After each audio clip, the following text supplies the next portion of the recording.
And Shedeur Sanders, as you know, Todd Monken came out and said that it's either going to be one of these two guys. He didn't mention Dylan Gabriel having a shot to be the starter because he was asked, Monken was asked, when's he going to name the number one? And he basically said, I might not. Shedeur is starting now. All right. Well, I will say this. It definitely seems like we are trending in a direction where that could absolutely be the case all of a sudden. The Cleveland Browns are sitting in one of the most uncomfortable quarterback situations in the NFL. This is not just about who looks good in June. This is about money, pressure, locker room belief, and the future of a franchise that has spent years trying to solve the same problem. Watson is trying to prove he is still capable of being the guy. Shedeur is trying to prove he is not just a name, but a real NFL quarterback. And Gabriel is watching the conversation move past him like he isn't even in the room. When Rich Eisen reacted to all three quarterbacks speaking, his point was interesting. He was not panicking about the Browns not having a starter named in June. He was saying this might mean the Browns genuinely believe both Watson and Shedeur are still alive in this race. Watson said he is a changed individual. For the Browns, that is a big statement. He's not just another quarterback returning from injury. He is the quarterback they gave up everything for. So when he says he is changed, the real question is not whether he means it personally. The question is whether he can prove it on the field fast enough for Cleveland to believe him again. It would feel different if I didn't feel like their progression hadn't gotten to this point where I think they both can start and play winning football. I'm convinced of it, and I'd say it if I didn't. I mean, I can't decide now because I think both have earned the opportunity to continue to compete once we put the pads on. Watson may only have one real year to prove he can still be the guy. The Browns cannot wait forever. So Watson is not just competing against Shedeur, he's competing against time, expectations, and the memory of what he used to be. Shedeur brings a completely different kind of pressure. Everything about him is loud, but he is not running from it. When asked about Monken on the Rich Eisen show, Shedeur said Monken reminded him of someone who has high expectations and gives you no choice but to be great or get out of the way. Here's the part nobody is talking about. Rich immediately picked up on what that sounded like. Who else would Shedeur be comparing Monken to besides Deshaun Sanders? That connection matters. Shedeur has already been coached under a microscope by someone demanding and brutally clear about expectations. If Monken brings that same energy, Shedeur may not be overwhelmed by it. He may actually thrive in it. And that is exactly what makes this quarterback battle more dangerous than anyone expected. I have a theory that the Miles trade changed the direction of it completely. This is where the competition gets more interesting than people realize. Monken is not treating this like a polite summer storyline. When asked why he is not named a starter, his answer was revealing. He said this would feel different if he didn't think either quarterback was capable of starting. But he believes both can start and play winning football.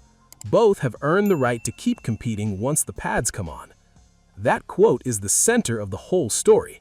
If neither quarterback looked good, this would be a disaster. If Watson was clearly ahead, the story would be boring. But according to Monken, both have done enough to stay in it. The Browns may not have an answer yet because the answer has not separated itself. Here's the part nobody is talking about. This is June. Teams do not have to name a starter in June. The real test comes when the game gets physical, faster, and more uncomfortable. That is when the difference between looks good in shorts and can run the offense under pressure becomes clear. So Monken waiting until the pads come on is not confusion, it's smart coaching. And it means training camp is about to become must-watch football for every Browns fan who has been waiting years for a real answer at quarterback. Deshaun has the advantage of being a guy who, now it was 2020, it was 6 years ago, has led the NFL in passing. So the idea that a guy who has not played football in 18 months but is in good shape physically, very good shape physically, he looks great out there. Nobody is talking about Dylan Gabriel anymore. When Monken discussed the competition, the names that kept coming up were Watson and Shedeur. Gabriel was not mentioned the same way. In a quarterback room where every rep matters, every public comment matters too. Rich joked about the number situation with Jared Verse seemingly taking over like a body snatcher. Funny moment, but the bigger point is real. The spotlight is moving toward Watson's comeback and Shedeur's push. Gabriel is becoming the forgotten part of this story. Some people will say any team that does not know its quarterback in June is already in trouble. There is truth to that. You want certainty, you want a clear plan. But if the Browns genuinely believe they have 2 quarterbacks who can win, this is not automatically a disaster. It just means training camp is about to matter more than it has in years. And in Cleveland, that kind of uncertainty has a way of turning into something nobody saw coming. I think at the end of the day, they're going to see Deshaun Watson and go, all right, you came back from your Achilles. We put so much into you, so much grief for the decision that we've made, rightfully and also just internally. We're going to see what we got in you before we move on. And then if the first half of the season doesn't go well enough, they're going to be like, then we need to see what we got in Shedeur, because boy, do we have draft choices up the you-know-what over the next few drafts, including the quarterback-heavy one next year. Having 2 quarterbacks who might be good is only helpful if one of them eventually becomes clearly good. If the Browns drag this out too long, it gets messy. Watson needs reps, Shedeur needs reps, the offense needs identity. At some point, this competition has to stop being interesting and start becoming decisive. Rich Eisen seemed to think this could lean toward Watson at the start, and that makes sense. The Browns invested too much to not give him a serious chance if he is healthy. Watson does not just represent a player, he represents one of the biggest decisions this franchise has ever made. Here's the part nobody is talking about. If Watson starts and the first half of the season does not go well, the pressure for Shedeur grows fast. Fans will ask what the Browns have to lose. Every Watson mistake gets compared to the unknown upside sitting behind him. And because Shedeur already brings attention, confidence, and a massive public following, that conversation gets loud very quickly. The Browns may think they can control the timeline, but quarterback controversies have a way of controlling teams instead. If Miles was still on this team, you could argue the Browns were in win mode. Okay, even though they're, more realistically a year or 2 away. With Miles on the team, they were going to try to do everything they can to just win. The future draft picks matter too. Cleveland has a lot of capital over the next few years, including what could be a quarterback-heavy draft. The Browns are not just deciding between Watson and Shedeur for this year. They are trying to figure out whether either one can stop them from needing another quarterback entirely. If neither answer is convincing, those picks become the escape hatch. That is why this season feels like a trial for everybody. Watson is on trial to prove he can still be trusted. Shedeur is on trial to prove he is more than a famous name. Monken is on trial to develop this room. And the Browns are on trial to finally get the quarterback decision right. Watson represents the expensive bet. Shedeur represents the intriguing unknown. Gabriel represents the overlooked option. And the Browns represent a franchise that cannot afford to get this wrong again. Because in Cleveland, getting it wrong at quarterback is not just a bad season. It's another chapter in a story that has already gone on far too long. Just having the better offseason program to be the odds-on favorite to win that job. And look, I think Deshaun Watson's the odds-on favorite to win that job, no question about it. But, Shedeur Sanders very much is getting a fair shake. He's very much getting as many reps as Deshaun is, and he's getting his opportunity to show what he can or, maybe cannot do. For Watson, this may be the final chance to rewrite the story in Cleveland. If he plays well, the Browns can say patience paid off. If he does not, the trade and contract become even harder to defend.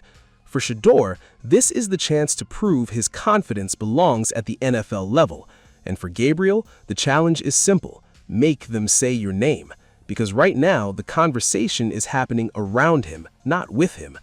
This is not just a quarterback competition. It's a pressure test for the entire Browns organization. The safe move is starting Watson. The exciting move is giving Shedeur a real shot.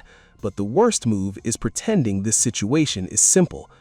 Quarterback battles are fun in June. They are content and debate and talk show gold.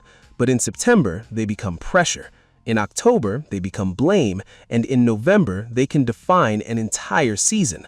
The Browns have been here before. The only question is whether this time they have the courage to let the best quarterback win before it's too late. after the Miles trade, it's going to be hard to be competitive this season. So, why not play Shedeur? See the younger guy. I'm the bigger proponent of play the young guy when Watson's, old on the last year of his deal, and we've been there, done that. So, the real question is not just who should start for the Browns. The real question is what kind of future they are willing to bet on. Do they give Watson one more chance because they've already invested too much to walk away? Do they let Shedeur push harder because he might bring something fresh to a team that needs a new spark? Or do they keep pretending this is a wide-open competition when the real race is already between two names? That is where the debate begins. If Deshaun Watson is healthy, should the Browns give him the first shot because of the money, the experience, and the investment? Or should Cleveland stop protecting the past and start chasing the future with Shedeur Sanders before another season slips away? Because Rich Eisen may have joked his way through the segment, but the message was serious. The Browns have options. The Browns have pressure. And if they choose wrong, this quarterback competition will not just be a summer storyline. It could become the reason their whole season falls apart.